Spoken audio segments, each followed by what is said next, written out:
Paz, irmãos, boa noite. Hoje é a nossa última aula sobre o livro de Tiago.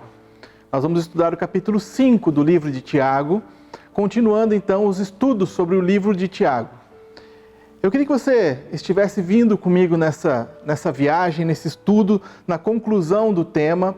Eu creio que você acompanhou as últimas aulas e viu toda a sequência do estudo de Tiago. E hoje nós vamos estar fazendo a conclusão. Vamos estar lendo o texto de Tiago, os primeiros capítulos de Tiago, que diz assim: Eia, pois, agora, ricos, chorai e pranteai por vossas misérias, que sobre vós hão de vir.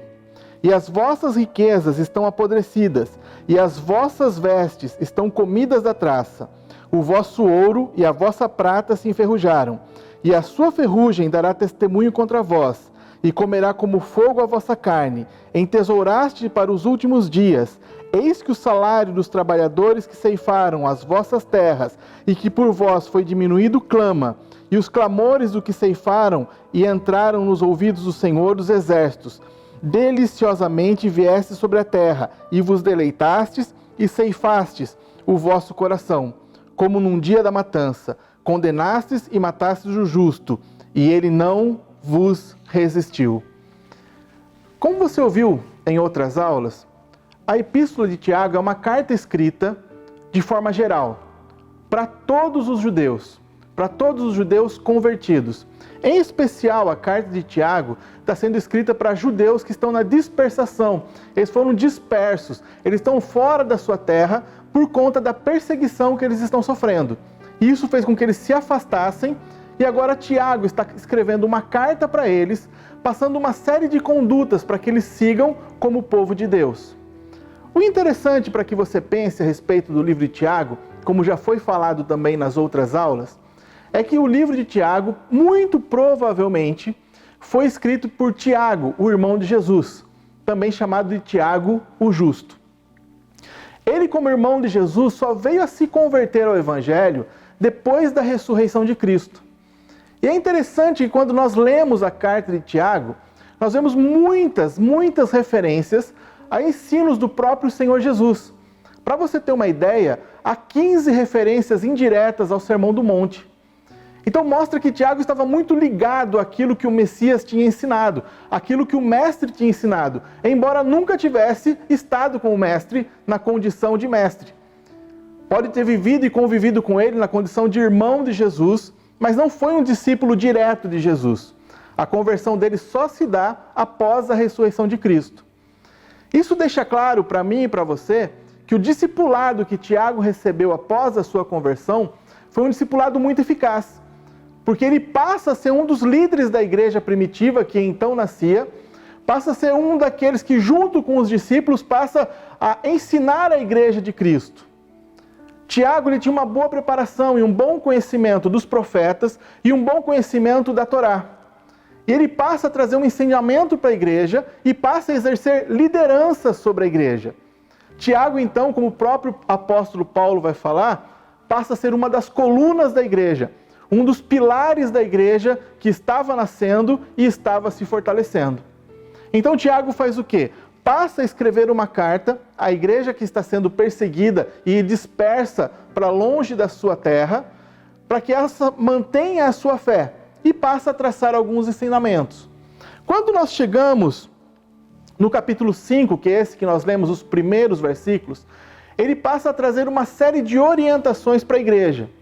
E aí nós precisamos pensar em algumas coisas de forma específica. Primeiro, Tiago não está falando para ímpios, ele está falando para a igreja.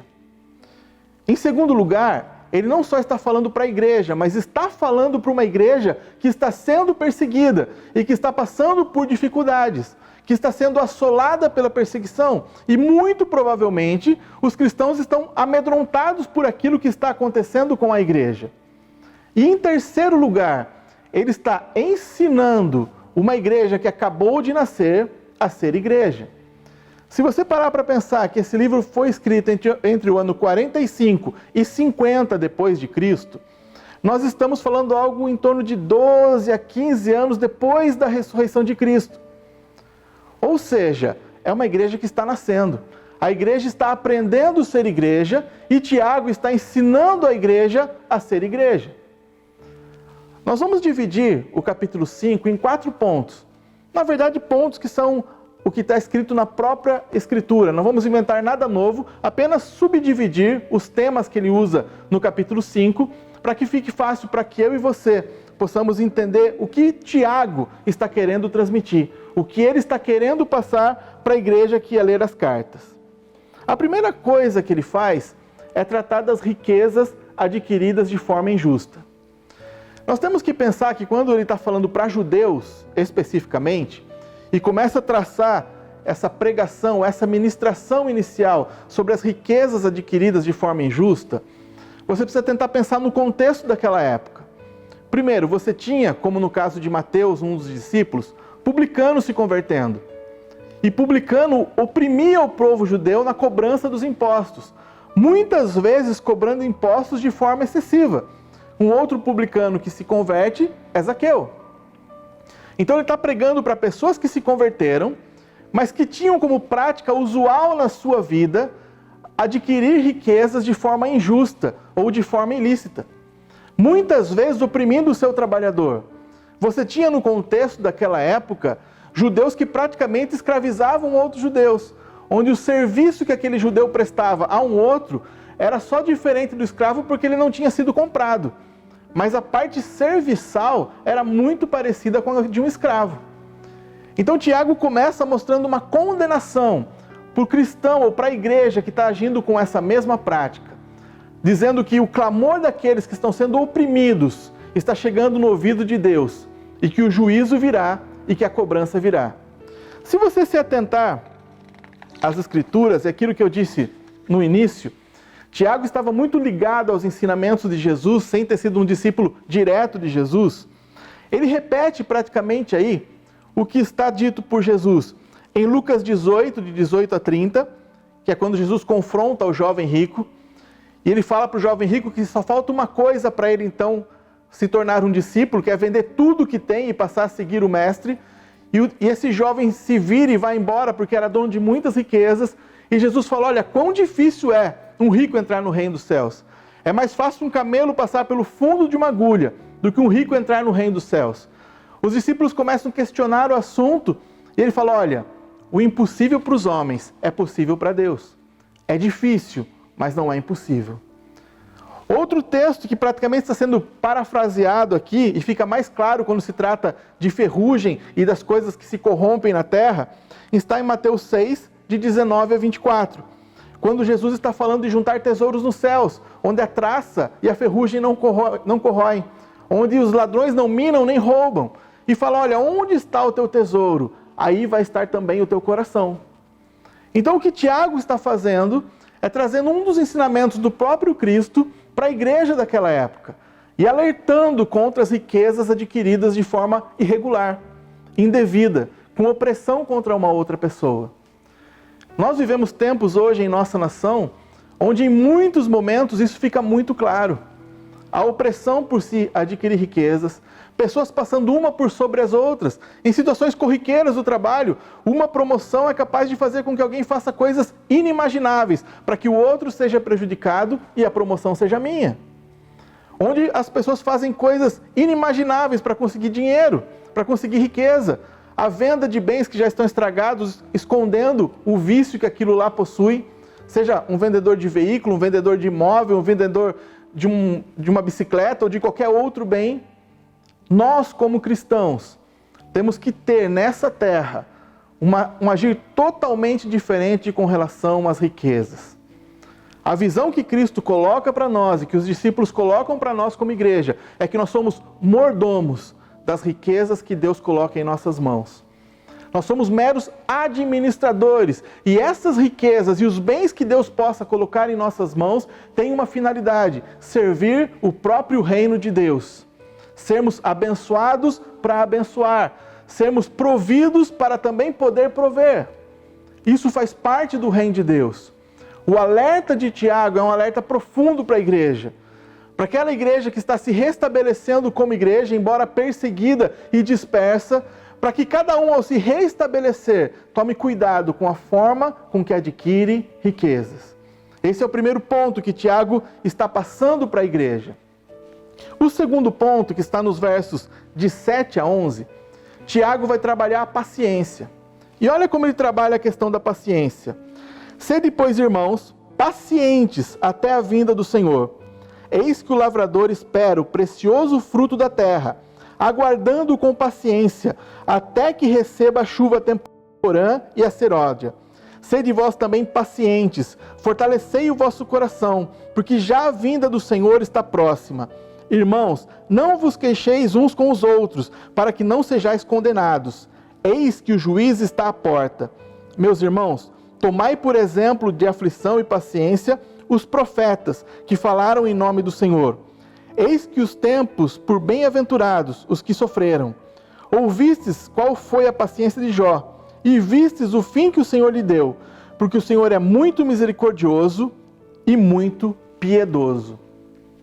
Ele trata a paciência falando de duas óticas. A primeira é de esperar a vinda do Senhor Jesus, e que durante esse tempo de paciência, eu não fique murmurando ou me queixando com o meu irmão.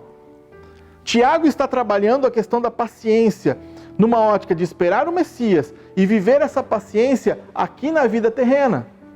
Lembre que ele está falando para uma igreja dispersa e perseguida, que estava esperando o Messias, mas ao mesmo tempo estava inquieta sem conseguir viver a vida cristã e a sua vida pessoal e particular, em virtude da perseguição. E ele começa a fazer um alerta à paciência, que a paciência seja algo que esteja na vida do cristão e que esteja na vida da igreja. Ele fala de ter perseverança. Se você olhar no livro de Tiago, ele começa a falar isso outras vezes também. Você deve lembrar, quando estudamos lá o primeiro capítulo do livro de Tiago, nos versos 2 a 4 fala assim: meus irmãos, tende grande gozo quando caídes em várias tentações, sabendo que a prova da vossa fé produz a paciência.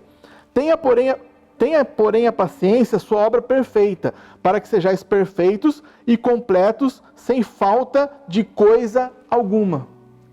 Ele volta a falar de paciência depois de ter tratado sobre a paciência lá no início. Então fica claro que aquela igreja estava precisando ser um pouquinho mais paciente, ter um pouquinho mais de esperança no Senhor.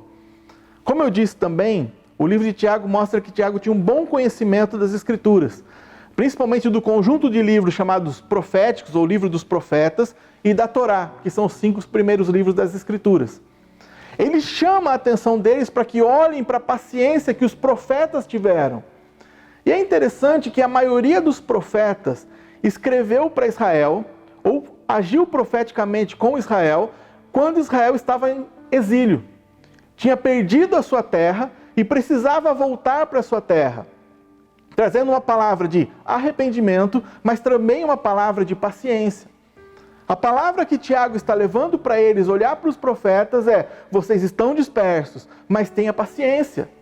Se você olhar os profetas do Velho Testamento, eles falam para aqueles que estão no exílio o quê? Tenham paciência, porque o Senhor vai atrair vocês de volta para a terra. O Senhor vai tirar vocês do cativeiro e vai levar de volta para a terra. A palavra de Tiago é: tenham paciência, porque o Senhor virá, aquele que prometeu voltará e vos dará uma nova pátria, uma morada celestial. Tenham paciência. Só que essa paciência, quando Tiago continua a discorrer sobre o assunto e começa a falar para que um não comece a murmurar com o outro, ele começa a mostrar uma ótica dessa paciência aqui na terra também. Que essa paciência em esperar o Messias transborde de mim a ponto de eu ter paciência com o meu irmão, paciência com as coisas que acontecem à minha volta e uma paciência que contagia as pessoas e que me faz ser um cristão verdadeiro. Quando a gente pensa em paciência, nós estamos pensando num dos frutos do Espírito, ou numa das facetas do fruto do Espírito, que é a longanimidade, o longo ânimo. E longanimidade, tratando em uma forma mais simplista, seria o demorar para explodir, o demorar para estourar com alguém, o demorar para estourar com uma determinada situação. É como se Tiago falasse: olha, tenha um longo ânimo em esperar o Messias e não fiquem murmurando ou se queixando um com os outros. Nós vivemos a mesma situação nos dias de hoje. nós somos a igreja, cremos nas promessas do Senhor, aguardamos a vinda do Senhor, mas enquanto o Senhor não vem, enquanto muitas promessas não se cumprem, eu aguardo vivendo a vida nessa terra. E durante esse tempo de caminhada nessa terra, eu preciso ser paciente. Eu preciso ser alguém que espera, crendo que o Senhor há de cumprir cada uma de suas promessas. A igreja precisa deixar de ser uma igreja murmuradora, reclamadora. Isso deve fazer parte da vida dos ímpios e não da vida da igreja. O mundo, quando se encontra com a igreja, quando se encontra com um cristão, não deve encontrar em nós murmuração, queixas e reclamação. Pelo contrário, deve encontrar um povo cheio de esperança. E a esperança é a mola principal da paciência. É mais ou menos como aquele que pesca. Às vezes passa o dia inteiro na beira de um lago e se pegar um bom peixe, já valeu o dia inteiro. Ainda que tenha gastado 2, 3, 4, 5 horas. Às vezes se preparou 2 dias preparando as iscas, preparando a linha, preparando a tralha de pesca, e um peixe basta para que a alegria venha no coração desse pescador. A paciência que tem que ser gerada em nós é da mesma forma. Eu tenho que acreditar que eu estou me preparando para as promessas de Deus se cumprirem na minha vida.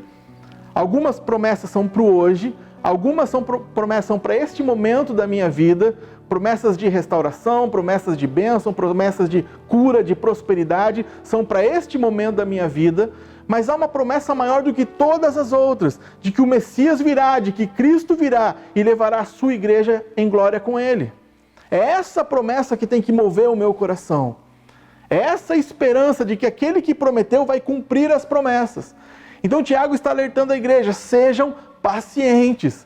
Enquanto vocês esperam a vinda do Senhor Jesus, sejam pacientes na sua vida cristã, no seu convívio com os outros. Sejam pacientes. O terceiro ponto do livro de Tiago, ele começa a tratar de diversas atitudes do cristão. Ele vai tratar de várias atitudes que o cristão tem que ter na sua vida cristã. Por quê? Ele está ensinando a igreja, como eu disse, ser igreja. Para nós hoje, 2000 anos depois, é muito fácil falar o que é ser igreja. Conviver como igreja, conviver com o irmão. Mas pense que naquela época isso não era uma realidade. Esses homens estavam colhendo aquilo que Jesus tinha semeado, discipulando pessoas, e essas pessoas ensinando outras pessoas a ser igreja. Seja Paulo ensinando para os gentios que sequer sabiam quem era o Deus verdadeiro, ou os discípulos ensinando para os judeus, que até então sequer imaginavam que o Cristo era o próprio Deus. Então havia muita coisa para ser tratada no coração da igreja.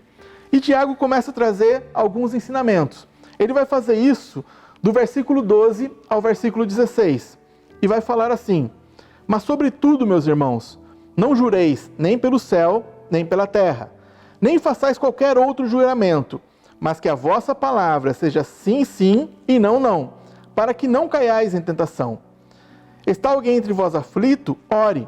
Está alguém contente? Cante louvores. Está alguém entre vós doente? Chame os presbíteros da igreja e orem sobre ele, ungindo com azeite em nome do Senhor. A oração de fé salvará o doente, e o Senhor o levantará. E se houver cometido pecados, ser-lhe-ão perdoados. Confessai as vossas culpas uns aos outros. Orai uns pelos outros, para que sareis. E a oração feita por um justo pode muito sobre os seus efeitos. Dentro dessas várias orientações que Tiago dá à igreja, nós vamos destacar 4. Para não jurar, orar pelos aflitos, cantar louvores com os que se alegram, isso, e para quem está doente, ser ungido com óleo e receber oração. Como eu disse, Tiago, embora não tenha sido discípulo direto de Jesus, estava muito alinhado e conhecia muito profundamente os ensinamentos de Jesus. E aqui eu queria fazer um parênteses. Discipulado é uma ferramenta de suma importância para a igreja de Cristo. Imagine Tiago, irmão de Jesus, talvez até, se nós formos fazer uma invenção aqui nesse momento, uma imaginação aqui, talvez até alguém que rejeitava o próprio Cristo, sendo irmão dele, depois que Jesus ressuscita dos mortos, ele se converte. Quando ele se converte, ele já ouvia falar muito sobre Cristo, conhecia as histórias, mas para conhecer as coisas com profundidade e citá-las no seu livro, muito provavelmente ele foi muito bem discipulado pelos apóstolos. Provavelmente por João, por Pedro. Ele deve ter sido muito bem discipulado, porque você vai ver aqui que ele cita, como eu disse anteriormente sobre as riquezas, ele vai citar pregações do próprio Messias aqui. Quando ele fala no juramento para que não jure, ele deixa claro que ele está citando o que está em Mateus 5, 34 e 37, que ele fala assim: eu, porém, vos digo, que de maneira nenhuma jureis, nem pelo céu, porque é o trono de Deus, nem pela terra, porque é o escabelo de seus pés, nem por Jerusalém, porque é a cidade do grande rei, nem jurarás pela tua cabeça, porque não podes tornar um cabelo branco ou preto.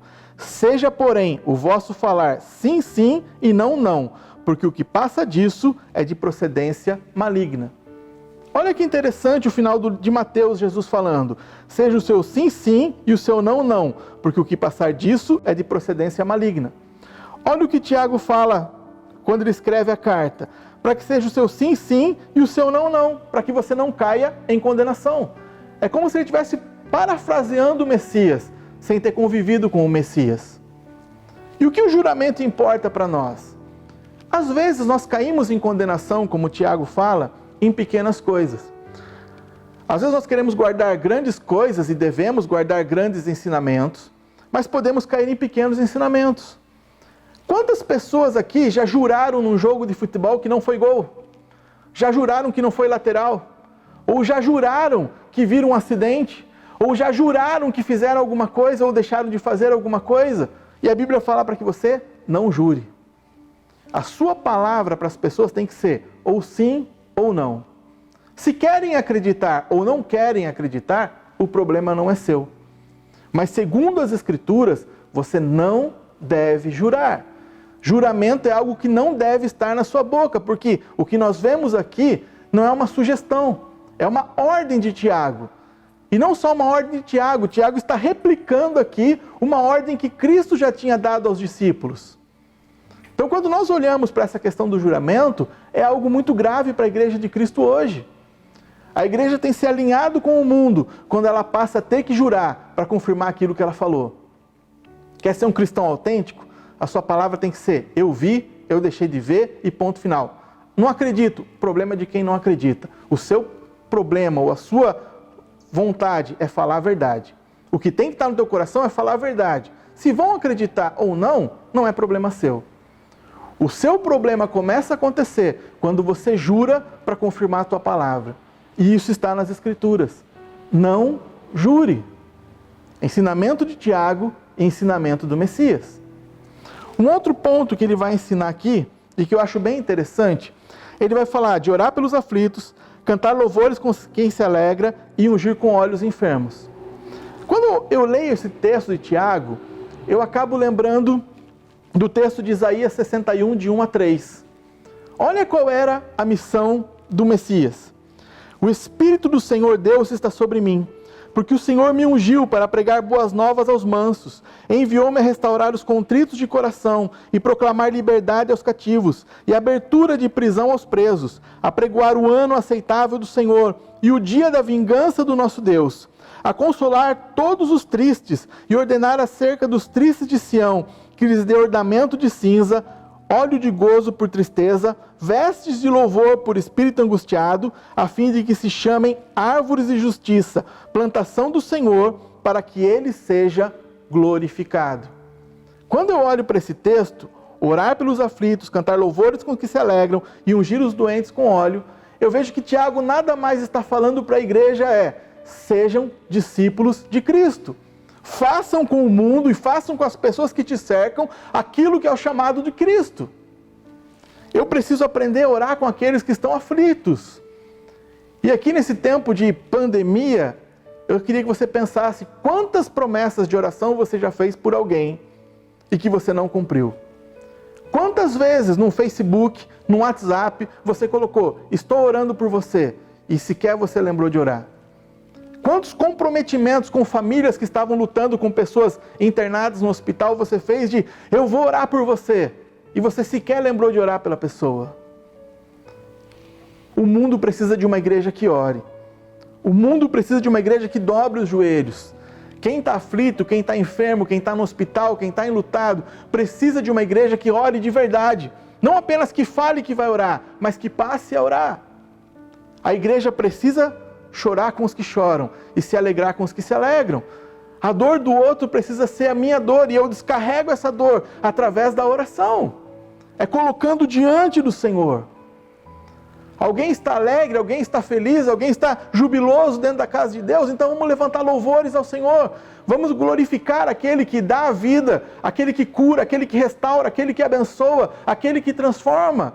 A igreja precisa celebrar as vitórias em Deus. A igreja precisa se regozijar com o Senhor. Os nossos louvores, seja congregacionalmente com a igreja ou a sós na nossa casa, precisa ser expressão de alguém que está se alegrando com os que se alegram, que está vitorioso com os que estão conquistando vitória, que está jubiloso com aqueles que estão cheios de júbilo. Nós precisamos aprender a glorificar a Deus pela nossa vitória, mas principalmente nos alegrar com a vitória do outro, com a alegria do outro. Isso é ser igreja. Uma igreja que ama, a palavra fala que o amor não tem ciúmes. Ora, se o meu irmão está feliz, se o meu irmão está alegre por uma conquista, eu tenho que me alegrar com ele. Se há vitória na casa vizinha minha, eu tenho que me alegrar com essa vitória também. Tiago está falando, vocês precisam se alegrar com aqueles que se alegram. E o quarto ponto, ele está falando que se está alguém doente, ore e unja com óleo. A igreja precisa readquirir algumas práticas. O orar e ungir as pessoas que estão doentes. A igreja precisa aprender a fazer isso. E talvez isso tenha ficado limitado apenas ao momento de culto. As pessoas irem à frente de um apelo, e hoje isso está difícil ou não está acontecendo por causa do momento que nós vivemos hoje. Mas parece que apenas nesse momento, onde as pessoas vão ser ungidas e vão receber uma oração. Você, como cristão, pode fazer isso. Em Cristo Jesus, você tem autoridade para fazer isso. Ele está falando para chamar os presbíteros, para que eles vão lá e orem. Se você exerce liderança, se você é líder, se você tem chamado de liderança, você tem a obrigação de ungir e orar com seus liderados. Você precisa aprender a fazer isso e eu preciso aprender a fazer isso também. A orar com aqueles que estão enfermos e ungi-los em nome do Senhor Jesus.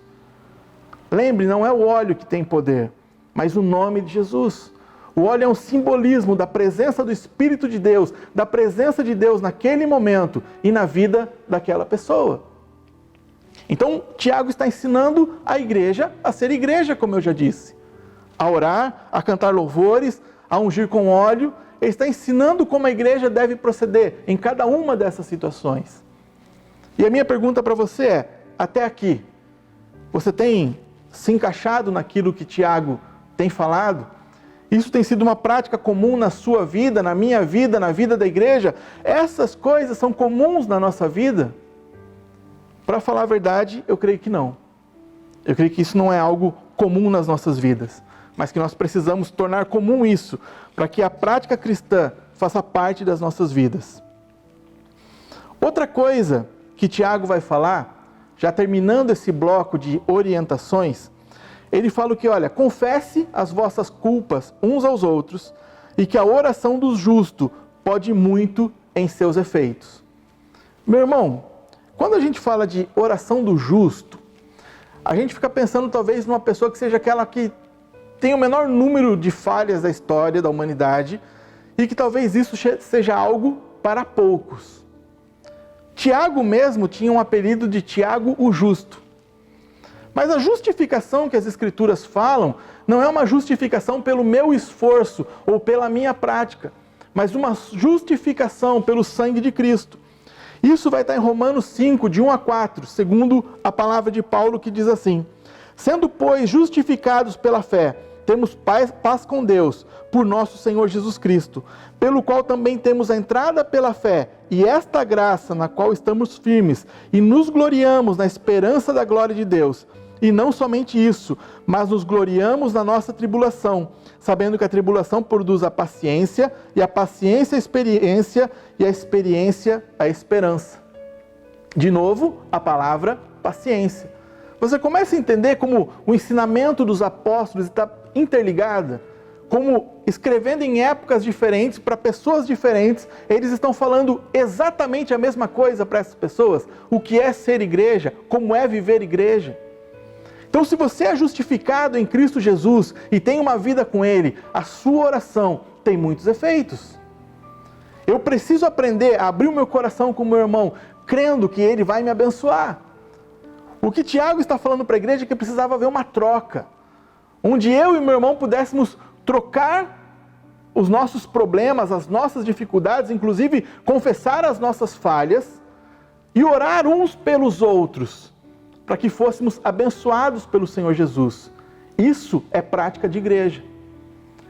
E Tiago vai dar uma visão, finalizando o texto, de que Elias é um exemplo para nós. É interessante que quando ele vai tratar de Elias, logo depois de falar que a oração do justo pode muito em seus efeitos, ele vai tratar Elias como alguém igual a mim e você, sujeito às mesmas fraquezas, e que orou e fez com que não chovesse, e orou e fez com que voltasse a chover. Olha a comparação que Tiago está falando a respeito de oração. Olha o exemplo que ele está dando a mim e a você de oração.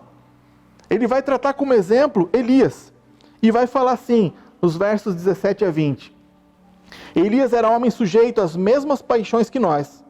Orando, pediu que não chovesse, e por 3 anos e 6 meses não choveu sobre a terra. E orou outra vez, e o céu deu a chuva, e a terra produziu o seu fruto. Irmãos, se algum entre vós estiver desviado da verdade, alguém o converter, saiba que aquele que fizer converter do erro do seu caminho um pecador, salvará da morte uma alma e cobrirá multidão de pecados. Quando ele está tratando de Elias, ele fala, olha, era como eu e você, Elias. Ele tinha a mesma fraqueza, e ele mostra essa fraqueza quando foge de Jezabel e se esconde numa caverna. Mas quando foi posta à prova a fé que ele tinha em Deus, ele ora e o céu se cerra. Ele ora e os céus abrem. Tiago está mostrando que nós sermos igreja é termos um relacionamento tão profundo com Deus, a ponto de termos a certeza que as nossas orações chegarão aos céus, tocarão o coração de Deus e farão o sobrenatural acontecer sobre esta terra. O sobrenatural de Deus se mover através da oração da igreja. O sobrenatural de Deus aconteceu sobre Israel através da oração de Elias. Quando ele nos compara com Elias, está falando, olha, a igreja é o canal, é o mover de Deus, é o agir de Deus sobre a face da terra. É a oração que vai fazer com que o transbordar de Deus venha sobre a face da terra. Só que ele mostra um motivo para que essas coisas aconteçam. A conversão do pecador. E aqui, para a gente encerrar, é o ponto mais importante. Tiago encerra a carta dele falando que aquele que salva um pecador cobre multidão de pecados e salva uma alma. O ser igreja, como ele está explicando aqui no capítulo 5, tem apenas uma finalidade: que pessoas se convertam, que pessoas se arrependam dos seus pecados e entreguem as suas vidas a Cristo.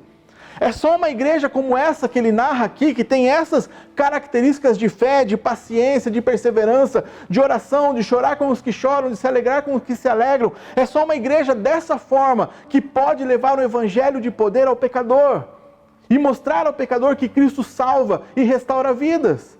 E o objetivo maior, ele finaliza assim: se você levar um pecador a conhecer o Messias, você vai cobrir multidão de pecados e você vai ganhar uma alma. Essa é a função da igreja. Viver o evangelho de Cristo nessa terra de forma plena, para que o mundo conheça aquele que nos salvou e aquele que redimiu os nossos pecados. O mundo precisa conhecer Cristo através da igreja. O mundo precisa conhecer Cristo através da sua vida. Coloque o teu coração diante do Pai. Coloque o teu coração diante de Deus e fala: Senhor, eu preciso ser a igreja de Cristo nessa terra. Eu preciso ser um homem, uma mulher cheio do teu Espírito Santo e ser a igreja aqui nessa terra. Você pode aí na sua casa orar comigo? Pai, que a tua palavra possa ser viva e eficaz na nossa vida, Pai. que possamos entender os teus projetos e os teus propósitos e, acima de tudo, ó Pai, possamos ser a igreja que o Senhor quer que sejamos, ó Pai, que possamos aprender com os teus discípulos, com os teus homens, ó Deus, com a tua palavra deixada a nós, e possamos fazer diferença sobre esta terra, que o mundo reconheça que o Senhor é Deus, através da tua ação, através da nossa vida, ó Pai, em nome de Jesus. Amém.